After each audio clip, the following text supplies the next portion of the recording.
Congressman, I know it's your time to say I told you so, but have at it. Well, BP in the first week was saying it was only 1,000 barrels per day, and then in the second week, well, the range might be 1,000 to 12 or 14,000 barrels. But it's now clear that it was 62,000 barrels per day at the beginning, and that it was upwards of 53,000 barrels per day for most of the duration of this catastrophe.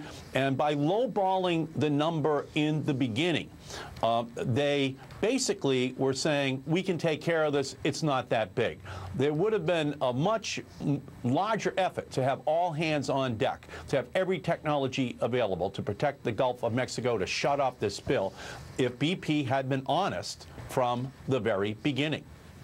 They've certainly undercut the credibility of the private sector in any future spill, because now there will have to be an immediate national response rather than taking them at face value. Let me get to the issue of the dispersants. You've written a letter that has been widely quoted in the last couple of days that BP often carpet bombed the ocean with these chemicals, and the Coast Guard allowed them to do it after we discovered how toxic these chemicals really are. They had no business being spread across the Gulf in this manner. And the Gulf Guard really, the Coast Guard ignored the warnings, according to your information, and ignored what the EPA had actually set down as the standard. Well, there was a determination made at the end of May that corrects that this dispersant was dangerous if humans were exposed to it, that it was a danger to marine life in the Gulf of Mexico, and it wasn't as effective as underwater dispersants being used. And so what the EPA and Coast Guard said to BP is that this chemical should be used only on rare occasions. That's the end of May. But over the next 48 days, it was used 74 times in the Gulf of Mexico on the surface. That is not rare by any definition of that word.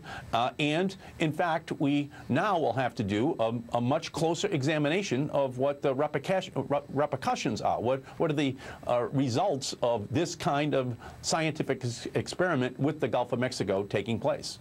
This is what Thad Allen had to say. Admiral Allen just yesterday responded to these charges. There are times when maybe not everybody agreed on what we should do, but the fact of the matter is folks are managing these conditions on scene tactically and have to make decisions without complete information, sometimes under conditions of uncertainty. Is that a good enough excuse?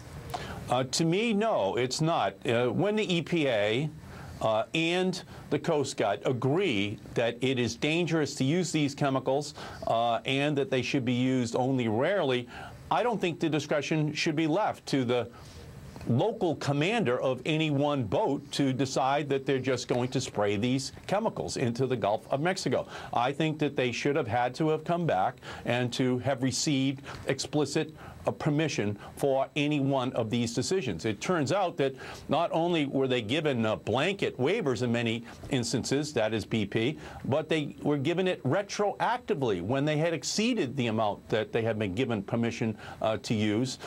And again, they were given that almost as a rubber stamp. Now, Mike Pence from Indiana was on Morning Joe this morning and talked about the moratorium. I wanted to play for you what he had to say about the administration's approach to this moratorium on offshore drilling. Frankly, the Obama administration's moratorium on drilling is killing jobs in this region. We'll meet this morning with Professor John Mason, who produced a comprehensive study that said that in the Gulf of Mexico at large, there's more than 8,000 jobs that will be lost in the 6 months just directly related to the moratorium on drilling. I don't think it can be justified any longer. Do you think that it should be reconsidered, the offshore drilling moratorium, because of the jobs and the economic impact on the community? Well, we had a reconsideration of it on the House floor on Friday evening. It was a vote on Congressman Charlie Melanson of Louisiana's amendment to our oil bill, our safety bill. And that amendment said that these rigs can go back into operation as soon as they pass the test of a safety inspection. So the test would not be a 6-month moratorium. It would be when they are determined to be safe and they have been tested to make sure that they are. So that's the right balance. Put safety first, not put a deadline on it. If they can be determined to be safe in 1 month or 6 weeks, let them go back to work. Every single Republican leader voted against that amendment on the House floor. They would rather have the issue than have a solution to the issue, which is what Congressman Melanson presented to the Congress.